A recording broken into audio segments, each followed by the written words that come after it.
Live stream के माध्यम से तस्वीरें साझा कर रहा हूं उपमंडल कुपुई के काटली पुल से। थोड़ी देर पहले यहां से एक लाइव स्ट्रीम लेकर के आया था और उसमें मैंने आपको यहां पर ग्राउंड जीरो से बताया था कि काटली पुल का जो निर्माण है वो किस तरह से चल रहा है और कितना यहां पर निर्माण कार्य।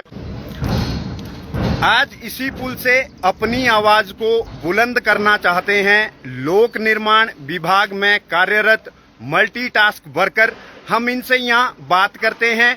इनकी कुछ मांगे हैं जिन मांगों को ये सरकार के समक्ष ये रखना चाहते हैं, तो हम इनसे यहाँ बात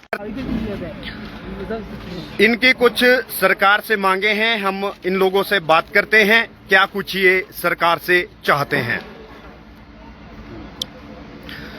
जी, आपका इस लाइव स्ट्रीम में बहुत बहुत स्वागत है। सबसे पहले मैं आपका नाम जानना चाहूंगा। मेरा नाम बिक्की रावत है। सबसे पहले मैं संतोष नांटा जी आपका धन्यवाद करना चाहता हूं, जो हमारी आवाज़ आप सरकार तक पहुंचाना में हमारी सहायता करेंगे। हमारी सरकार से ये गुजारिश है हमारे मंत्री विक्रमादित्य सिंह जी से कि हमारे वेतन में बहुत ही कम किया जा रहा है, जिस वजह से हमें इतना कार्य उस वजह से जितना हम मतलब वेतन दिया जा रहा है हमें उस हिसाब से जिस हिसाब से हम कार्य कर रहे हैं उस हिसाब से हमें वेतन नहीं दिया जा रहा है। बाकी मेरे साथी भी आप लोग सरकार तक अपनी बात पहुंचाना चाहते हैं। बाकी हमारे बड़े भाई इनसे आप से ये भी जी हम और लोगों से यहाँ पर बात करते हैं। जी, आपका क्या कहना है, क्या मांग है आपकी सरकार से? जी, मेरा नाम, सबसे पहले मैं अपना नाम बताना चाहूँगा। जी, मेरा नाम देवेंद्र सिंह है और सर जो विक्रम सिंह जी है हमारे जो मंत्री है, हम उनसे यही कहना चाहेंगे कि हमारी जो जिस प्रकार से हमारा कार्य है 8 घंटे की हमारी ड्यूटी है, फिर उसके उपरांत भी हम जहाँ सेवा इस प्रकार की होती है कि हम एक्स्ट्रा कार्य भी करना पड़ता है, हम वहाँ भी उस प्रकार की और हम अपना पूरा सहयोग इस कार्यों में दे रहे हैं। तो हम अपने मंत्री जी से यही आग्रह करना चाहेंगे कि हमारा जो दैनिक भोगी हमें लाया जाए, हमें इतना सा वेतन तो दिया जाए जिससे हमारा परिवार पल सके।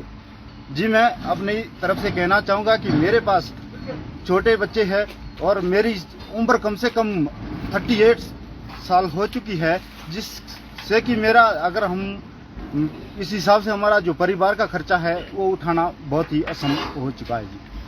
जी, और भी हमारे साथ यहाँ पर लोग हैं, हम इनसे भी बात करना चाहेंगे। सबसे पहले आपका परिचय। नमस्कार सर, सिटी न्यूज हिमाचल में आपका बहुत बहुत धन्यवाद। मैं डिम्पल मल्टीटास्क वर्कर PWD में कार्यरत हूँ सर। सबसे बड़ी बात तो सर ये है कि जो जहाँ भी हमारे अफसरों के आदेश आते हैं हम वहाँ एकदम चले आते हैं सर। आना भी हमारा कर्तव्य बनता है, पर हमारे जो रोजी रोटी चलाना बहुत टफ हो गया सर। 150 रुपये में हम अगर आदेश आ जाए सुबह 6 बजे तब भी हम आ जाते हैं, 9 बजे तक रखे फिर भी हमें आना पड़ता है। हमारे कोऑपरेट भी कर रहे हैं पर पैसे के लिए सर नहीं कर रहे कोऑपरेट, कैसे गुजारा करेंगे सर? जी, आपने यहाँ पर अपने वेतन को लेकर के आपने मांग उठाई है, आप सरकार से चाहते कि आपका वेतन बढ़े, तो अभी आपको कितना वेतन मिलता है? सर अभी हमें एक दिन में 150 के हिसाब से 4500 प्रति माह के हिसाब से दिया जा रहा है सर। प्रतिदिन 150 के हिसाब से प्रति माह 4500 रुपए इस समय आप लोगों को जो है वो वेतन दिया जाता है। एक तो आपकी वेतन वृद्धि की मांग है और दूसरी आपकी क्या मांग है?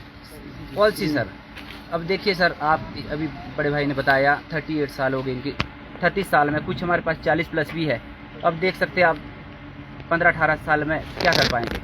अगर 8-10 साल पॉलिसी में लग जाते हैं तब तो सर बच्चे पाना टफ हो जाएगा। इसलिए तो या तो हमारे कोई ऐसा निश्चित हो जाता कि भाई तुम्हारे इतने सालों में पॉलिसी आ जाए, ताकि हम या तो इसको छोड़ देते या फिर कोई और अपना धंधा कर सकते सर। फिर बाकी तो आप खुद ही देख सकते सर कैसे चला है। तो दर्शकों, अभी आपने इस लाइव स्ट्रीम के माध्यम से देखा कि लोक निर्माण विभाग में कार्यरत मल्टीटास्क वर्कर जो है उनकी सरकार से कुछ मांगे हैं। इनका यहाँ पर कहना है कि हमें 1500 रुपये प्रति 150 रुपए, क्षमा चाहूंगा, 150 रुपए प्रति दिन के हिसाब से और 4500 रुपए प्रति महीने के हिसाब से इन लोगों को वेतनमान दिया जाता है, जिससे कि इनका जो परिवार, जिसकी वजह से कि घर जो चलाना है, घर चलाना मुश्किल और हो रहा है। और दूसरी इनकी यहाँ पर मांग ये है कि इन्हें इनके लिए एक पॉलिसी जो है, कोई एक पॉलिसी इनके लिए फ्रेम की जाए और इन्हें विभाग में कॉन्ट्रैक्ट जो है, इनके लिए कॉन्ट्रैक्ट पॉलिसी बनाया जाए।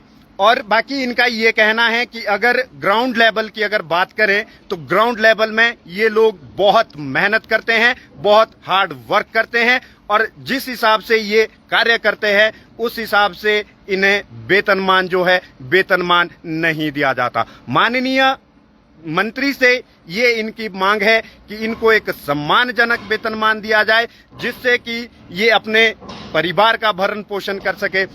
और हमारी भी सरकार से ये आग्रह रहेगा कि सरकार